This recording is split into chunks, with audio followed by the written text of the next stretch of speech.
Welcome everyone to episode 4 of Behind the Mic, where we go behind the mic of all your favorite sports or media personalities. And today we have a very, very special guest, my producer at WRPS Rockland, but also host of the Seth Rosczewski Podcast, almost 17,000 subscribers and over 1.4 million views. Seth, thank you so much for joining in, man.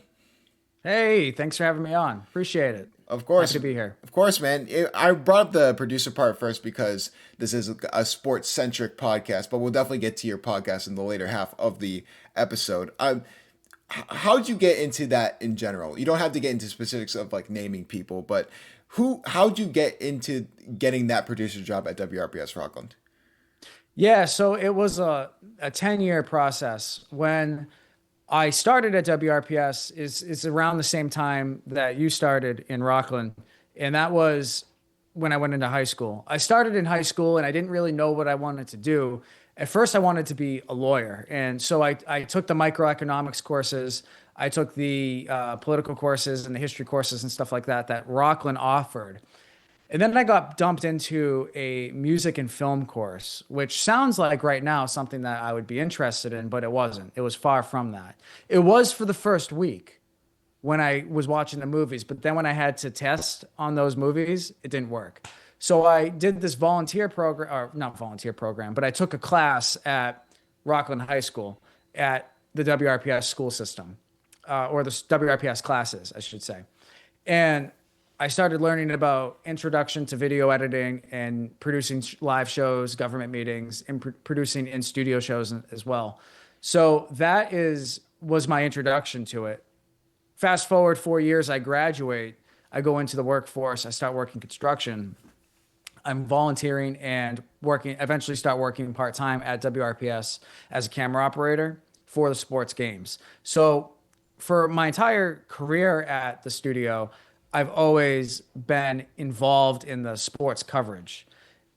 Fast forward 2022, my teacher, a mentor of mine, David Cable Murphy, someone that I really looked up to, he retired and he offered me a job at WRPS, and I couldn't refuse it. To this day, I'm very, very thankful that I took the job and that I started at WRPS. It really started my media education, and I've sort of grown since I started there from associate, producer or personnel to now being the producer or director for any of the live broadcasts. And I was just sort of given the freedom to pick and choose what projects I wanted to work on. And I wanted to dial in on sports because sports is one of the most sexy part of video that you can produce. You get all the camera angles, you get the announcers, you get the playback, you get whatever, everything. It's all sexy for the viewer, and that was the most fun thing that we were producing at the time. So I wanted to amp it up. Yeah, I'm the same way of getting into WRPS as he was for you. You gave me a chance because you saw it was me, and you're like, oh, give him a shot. And then I walked in. I didn't know you were the producer at the time because I didn't talk to you when it came to doing like the interview. And then I walk in and I see you and I'm like, Seth? And he goes, hey, what's up? And I'm like, oh, what's up, dude? And it's been a fantastic year so far. As we're posting this, we're going to be in the midst of baseball season.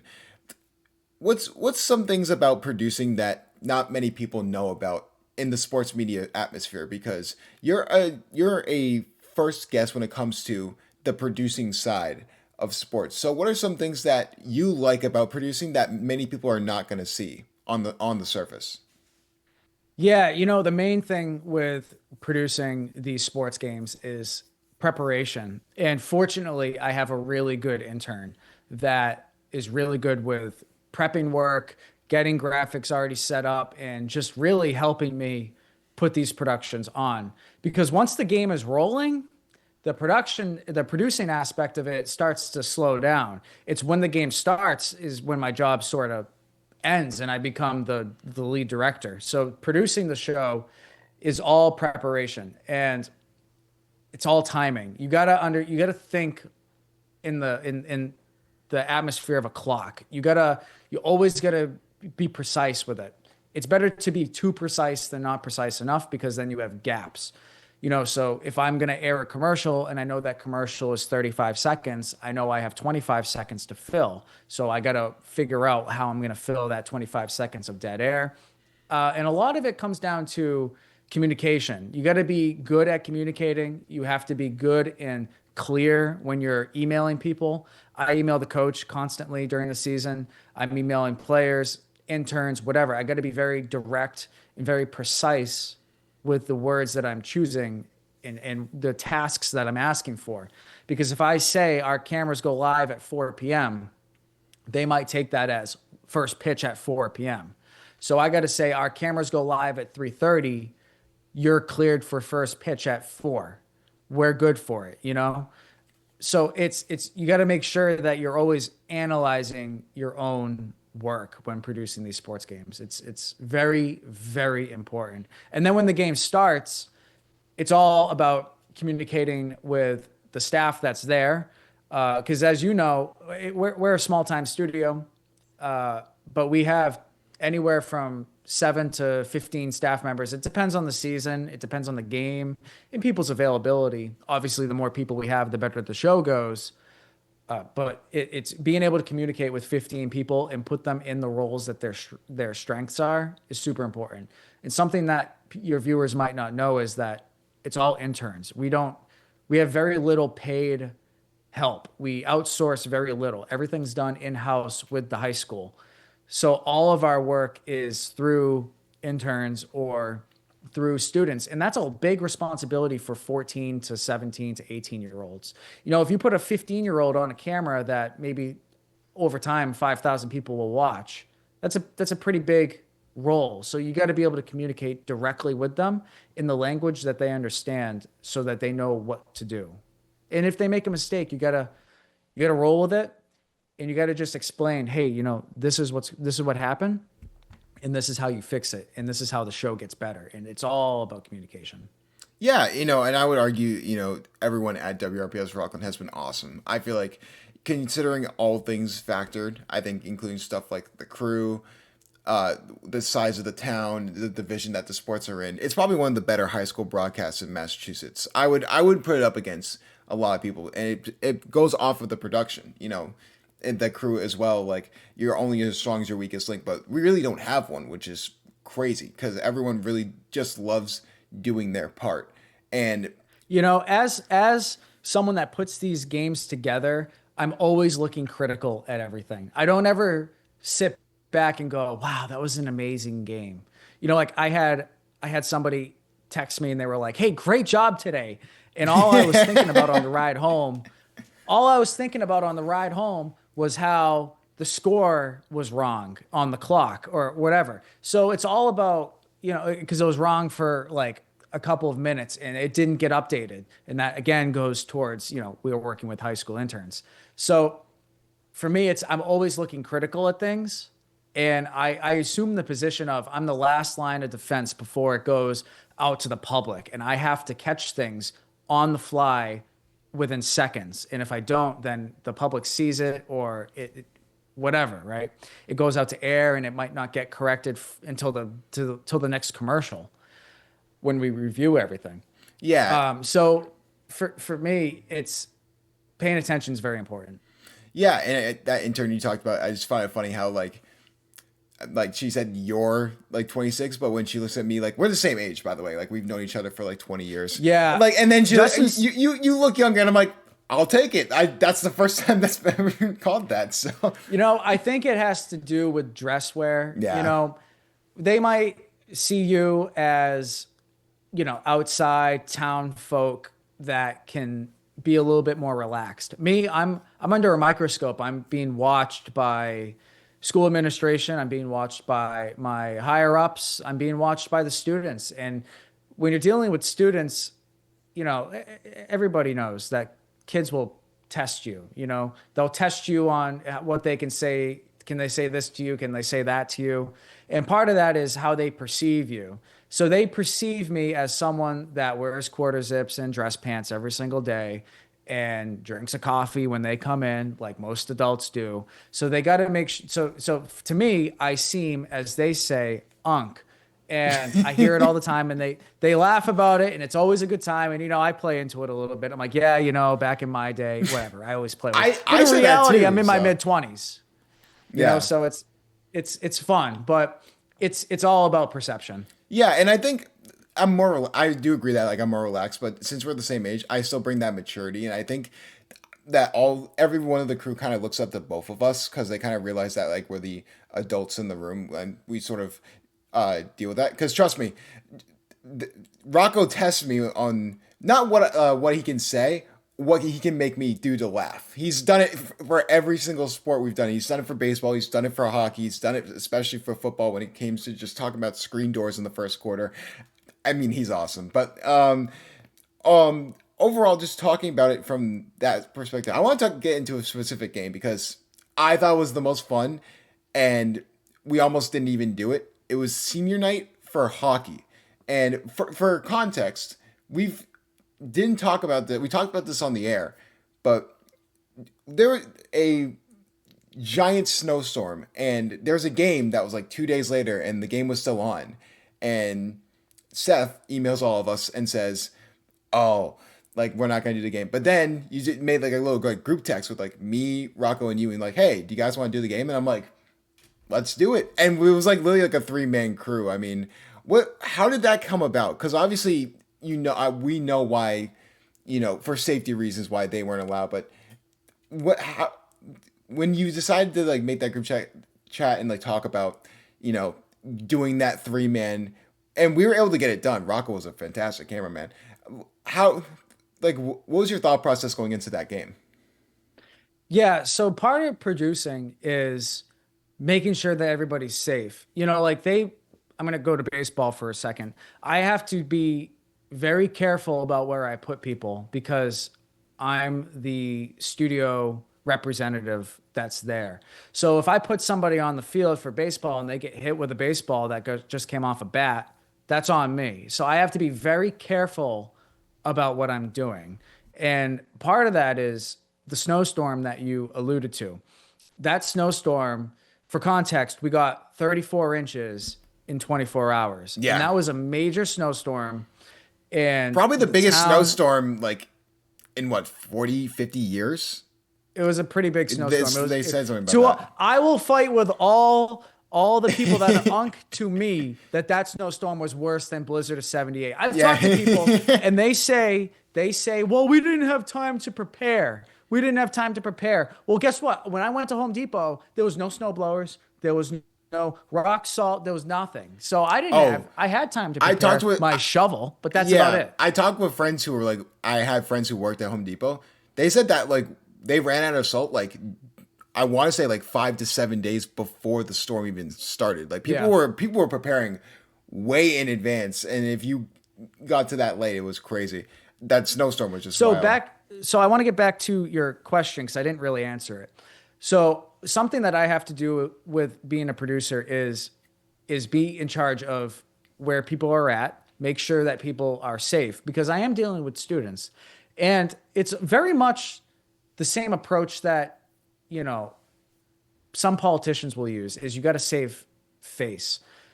If I make the kids' parents get out of bed on a snowstorm that we have gotten 15 inches in 12 hours and they have to shovel themselves out and then drive the kids down to the school or down to the rink and then come back at night, I'm asking a lot on the parents.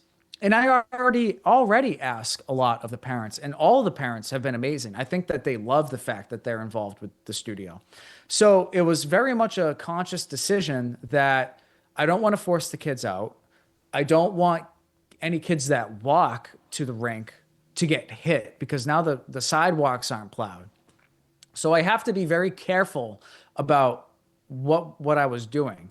And to me, it would have been easier in a easier situation to handle to not have a game and explain that rather than deal with or unfortunately have a student get hit by a car because it's off of a main road, the rink, then people go 40 down it on a rainy day.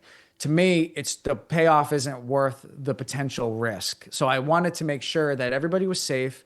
I wanted to make sure that I wasn't irritating the parents, but I also had an obligation to our sponsors. So now I'm in a bit of a crossroads here. I don't have a production crew, but we have sponsors that have the schedule and expect to have their ads played. Well, I got to figure something out. So now I text you and Justin, or you and Rocco, and I say, hey, we're all adults. We all have our own license. And if we don't want to do something, we're not forced to do something by someone who's in an authoritative position. Do you want to cover this game? And you both said yes. So I was like, okay. I got the portable video switcher and I downloaded the commercials for the sponsors, and we just ran it. And we jerry-rigged the system together, and we put it up, and I feel like everybody was satisfied with it. It's sort of, nobody had any bad, anything bad to say about it. Nobody had any complaints because we got all the coverage out. All the kids were safe. We still had a live access because people wanted to watch the game and not travel out. So now we're meeting the needs of the public.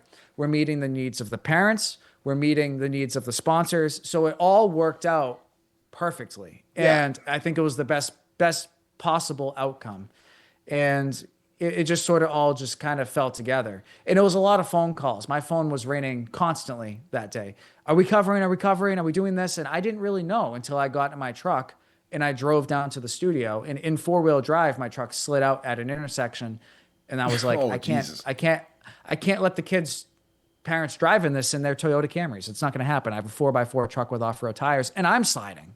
So that was sort of the decision behind that game. Yeah, and the game ended up being a blast just because Rocco on camera was probably the funniest thing you could have done. I would have not been able to work the camera as well as he has, but him doing that in color commentating, just the entire game was just a lot of fun. And I think viewership-wise, when it comes to just the amount of people that were watching, I think it's like our third highest viewed game because of the snowstorm, because a bunch of people were there. Funny enough, some of the people from the crew still went to the game, and then they're like, hey, what are you guys doing here? I'm like, oh, we decided to do like a little like sneaky broadcast. But yeah, overall, it's been a fantastic experience this past year, especially for me. I wanted to ask you, as a producer, what's your opinion on the state of high school production when it comes to just sports in general? Because you've done this for about a little while now, and I feel like still high school sports doesn't get the recognition it deserves, at least broadcast wise. What's your opinion on just like the overall state of just the broadcasting area in sports?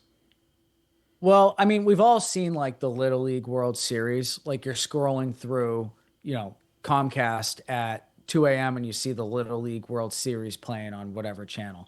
And those broadcasts are amazing. So I know that the capability is there to do it. Fortunately, for something like football, baseball, and hockey, the main games that we cover, we have the infrastructure. Because something that we get asked, and I get asked almost every single week, it's actually probably like every other day thing for me, is people are asking, hey, are you going to cover soccer? Hey, we have a big soccer production. Hey, are you going to cover lacrosse? Hey, what about softball? And my first thing is, do we have an infrastructure? Do we have power at the fields? Do we have internet? Do we have safety nets for the crew? Like, do we have good Wi-Fi out there? Because all of these things become a factor before we even look at the schedule. So I got to make sure that the building that we're producing at, or that we're running these broadcasts at, is outfitted to do that. And that's why we cover football. That's why we cover baseball, because they're done at a stadium that has audio connections, that has video connections, that has internet connections directly to our studio. So everything works flawlessly. And same with the hockey rink. The hockey rink has been extremely generous and very, eager to have us in there. And they've never posed an issue as far as letting us use their building. They've been like, here's a key to the building. Here's the code. Just come in whenever you want. Literally is a conversation that I had with the owner. That's and awesome. I was like, awesome. It's so cool because I get there 4 or 5 hours before I have the crew get there, and the crew gets there an hour beforehand. So I might be there 6-7 hours before anybody even shows up. The building might not even be like open to the public at that point. And I'm walking in with buckets full of gear. So for me, it's all about infrastructure, and I need to pay attention to that. But that's how I really pick what games we're going to cover. Now, the state of of high school coverage in general, I think it's all dependent on the town, because I work for the local access. I don't work for Nesson, right? The local access really picks and chooses what they want to devote resources to and what they think will get views. Rockland, having won the high school Super Bowl a few years back, has a really heavy football town. And if football is big in Rockland, the athletic program is big in Rockland. So I really thought it was or just all right to devote the resources and time to cover the events. Not all towns are like that, you know? Norwell, for example, I'm not sure how big their program is for football or baseball or whatever they could cover, but I know their cross country program is massive because they win the state championship like every year. So it really depends on what the needs are, because if the town doesn't want it, then why would the town devote resources to it? Where we might have 800 people watching the game at any given moment or whatever on TV and on YouTube, it's worth the shot, because I know that that's the demographic that's going to watch it. Our viewers are the demographic that'll watch the games. So that's sort of how we picked athletics. Yeah. And it very easily could have shifted into government meetings, which we cover a lot of government meetings, almost all of them. We cover a ton. So that's sort of the mindset behind it and the state of the thing. It all depends on the town, really. Yeah. There's not one particular, it's not like I can tar everybody with the same brush. I can't, because I don't know what Abington is. I don't know what Abington's local access capabilities are. I don't know how many staff members they have, or if they have the student intern force to do it. If I didn't have the student intern force, there would be no broadcast. It would be impossible. Yeah. I wouldn't be able to do it. And it also comes down to volunteer force as well.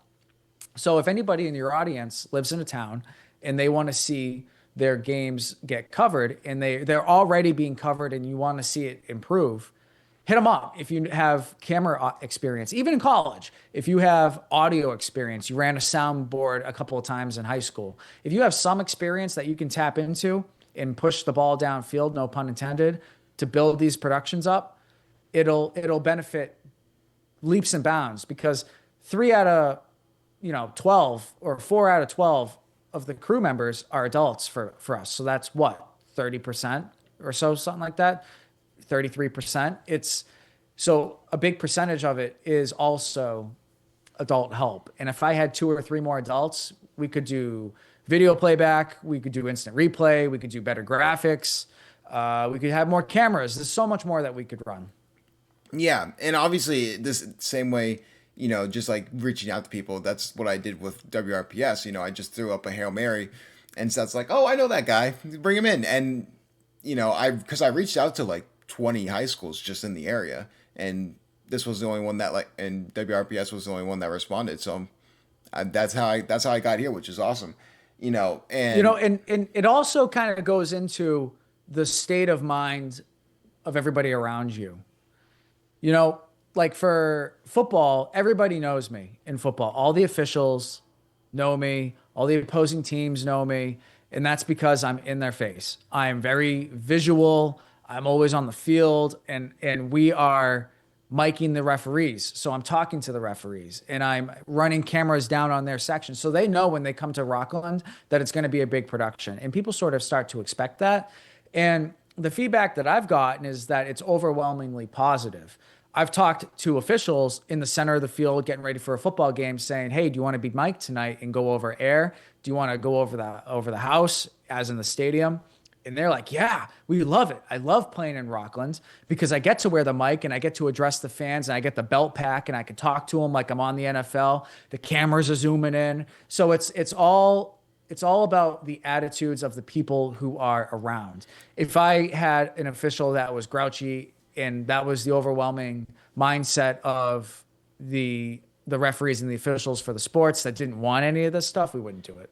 Yeah, and going back to high school sports broadcasting, I kind of like how some high schools are now using like YouTube streaming, because not only is it open to a lot of people, it's just the accessibility in general has been great, and gotten a great benefit from it. I agree that like Rockland has sort of had, because of you doing production, but also just because I think me and Rocco have just been killing it on commentary, because they're calling us celebrities. You remember that playoff game where the Tingsboro coaching staff went out to us and called us celebrities? We were like us, we were shocked, because we didn't. I don't think we still to this day, even I don't recognize like the impact that just being good at your job is, and just where people like want to go to Rockland just because they know that there's going to be a higher production level than at other schools. And I hope that more schools get into the YouTube side and stuff like that. But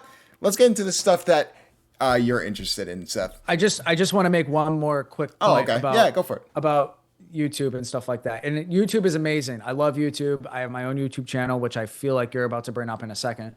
But it's really important that you support your local access. WRPS is a radio station and government access, and PEG, really.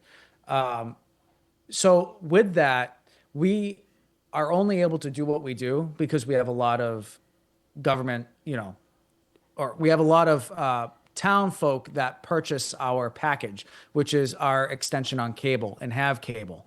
So if you guys want to grow your sports productions and you want to assist, have cable, watch the stuff, be involved in your local government station, because they would love the help. Most of them are usually 1 to 3 people. When you get into cities like Boston, they might have 9 or 10 people, which if I had 9 adults working on my productions, it would literally be Nessun.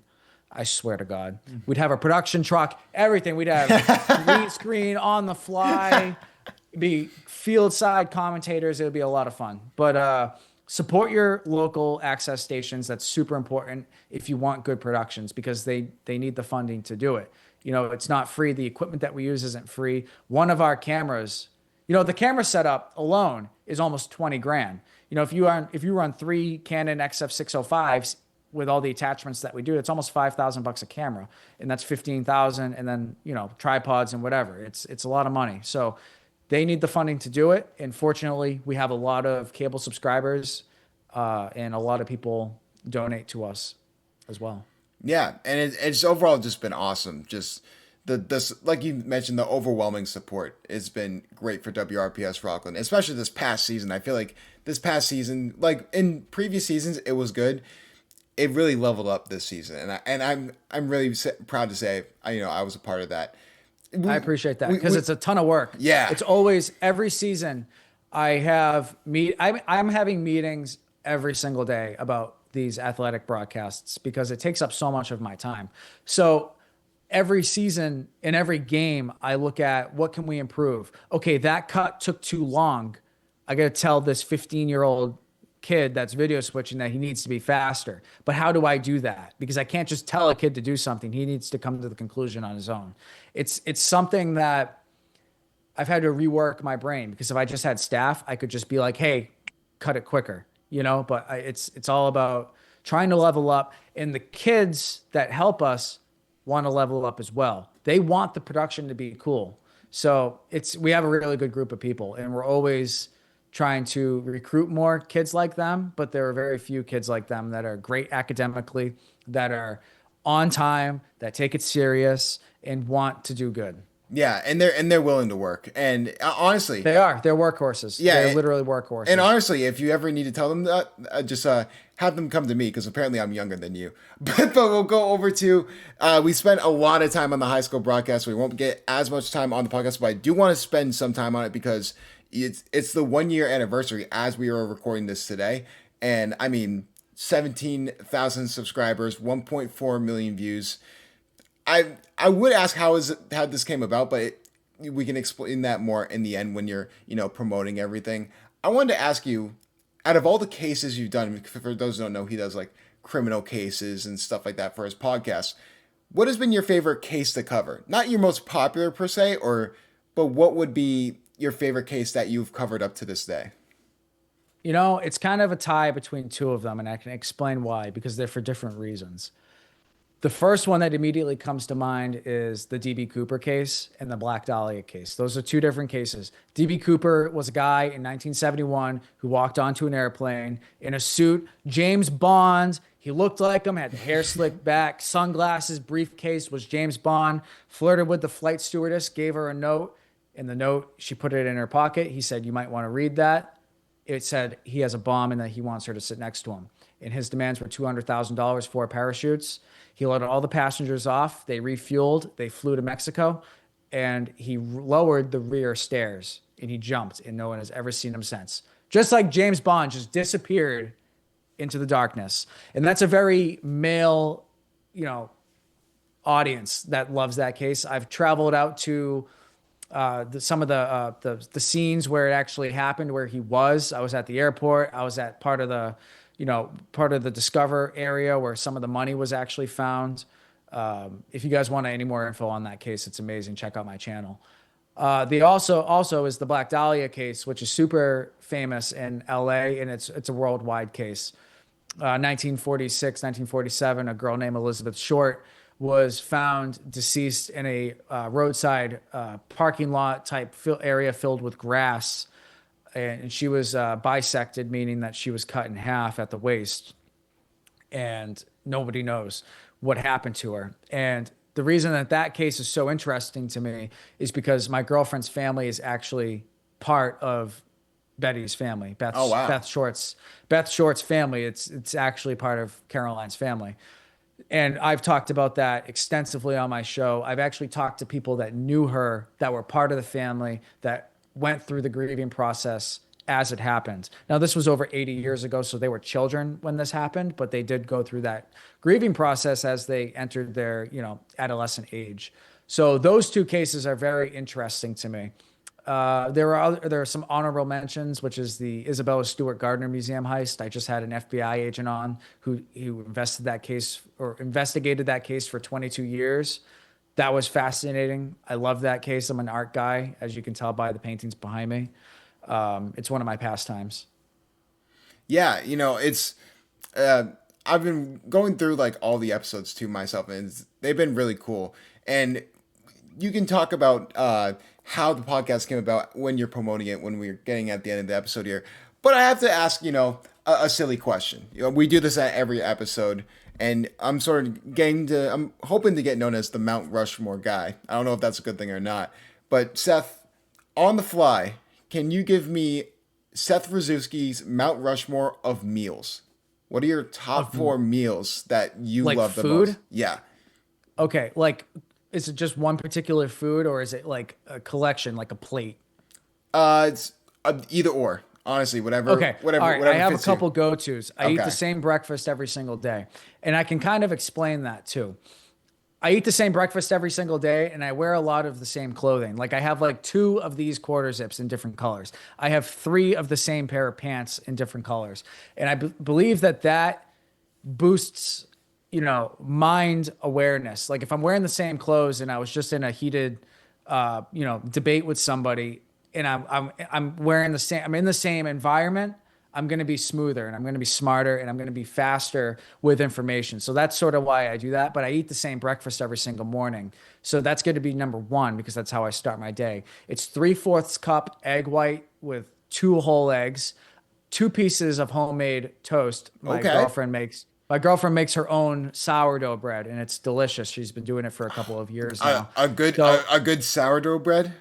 You know what? You know what, Justin? God. All right. You know what, Justin? I'll give you a loaf of bread next time I see you. Okay. But if it's the best bread you've ever had, you have to come on here and you have to say it on your YouTube channel. I'm raising fine. you. I'm raising you. So we're gonna see. I'm calling and I'm raising. So we're gonna find out what happens. I'm absolutely, listen. If I'm getting free bread out of this, that's completely fine. It's amazing. The only question I have is, do you want it whole or do you want it pre-sliced? I'll take it pre-sliced. That's okay, because I have a bread slicer because we're serious about it. Okay, all right, cool. Wow, bread slicer? Wow. Yeah, we got bread slicer. Yeah, I'm serious about it. So, so 2 slices of homemade bread with cream cheese and then some form of fruit, usually strawberries, blackberries, and blueberries. That's my breakfast. So that's meal one. That's usually with a coffee and water. Meal two is something I eat all the time, and that's some form of burrito. A burrito, with tortilla roll, chicken, ground beef, or ground turkey, salsa, and just everything that goes into a burrito. There's like a million ingredients, really. Yeah. Everything that goes into a burrito, I love. So I eat burritos all the time, honestly, almost daily. And then my third is a chicken parm. And I prefer, a lot of people, here's something for your audience that they might find interesting, is that certain pastas hold sauce differently for the meat that you're eating. So I typically eat it with either angel hair or linguine. I don't do penne. I don't do ziti. I do angel hair or linguine with chicken parm. Yeah, I'm more of a cavatappi person. So there you go. That would. And I suppose I gotta give you a dessert now, because that's honestly what my day looks like. It's usually some form of burrito, eggs in the morning, with chicken parm at night. It's pretty much almost what my day looks like. Just mix the ingredients around. Yeah. But honorable mention dessert. I'm not gonna lie. I've been on an ice cream kick lately. Okay. Love ice cream. I love ice cream. Girlfriend loves ice cream. What's your favorite flavor? Coffee. Okay. Coffee sundae. You know what's slept on? You know what's slept on? What? The Monster Mash from Friendly's. Am I wrong? I used to have that all the time when I was a kid. Am I wrong? I'm not. I don't think you're wrong. Because I used to have that, especially when I was like super young. Back when if you remember like when the Hanover Mall existed before they tore that down, there was a Friendly's in that Hanover Mall. I would go there all the time because we knew the waitresses, and it was awesome. But yeah, Monster Mash from Friendly's was the best. Mint ice cream had the Reese's peanut butter. I would never order it now because now I'm a serious person. I can't be caught. Oh, come on. I would still order it. I would still order it. Come on. Maybe if we I don't know, because I'd be eating a Monster Mash and then one of my students would walk in and be like, "Bro, really?" Okay, yeah, you hold yourself like you're 40 years old. That's different. I hold myself like I'm 22. So I think if they see you eating a Monster Mash, it would look good. I will say I've grown a little like sour grapes when it comes to mint ice cream. So I'm not a big fan of like just mint chip ice cream. It's too sweet. It's kind of sweet. But when you're eating the Monster Mash, you've got to go with the mint ice cream. That's what I've always done. It just works the best with it, and I don't know why. It does. It's the Reese's. That's exactly what it is. All right, but again, Seth, thank you so much for hopping on, man. This was a blast. I've known this guy for 20 years, and the fact that we were able to sort of come back together and work together for WRPS Rockland, it's been a blast this past season. I want to give you the floor, talk about your podcast, how you got into it, and then promote it if you want to promote it to the audience. Sure. Awesome. Yeah, I appreciate that. So my podcast is called the Seth Rosczewski Podcast. I'm sure it'll be linked down below. We do true crime cases every single week. We analyze different true crimes cases that are submitted by the viewers. So if you guys have a case that you guys want us to analyze and discuss, let me know. We've been on like an author kick lately where we've been having and inviting authors onto our show, which works really well, or other YouTubers. It's just the best business model, to be honest with you. It works the best.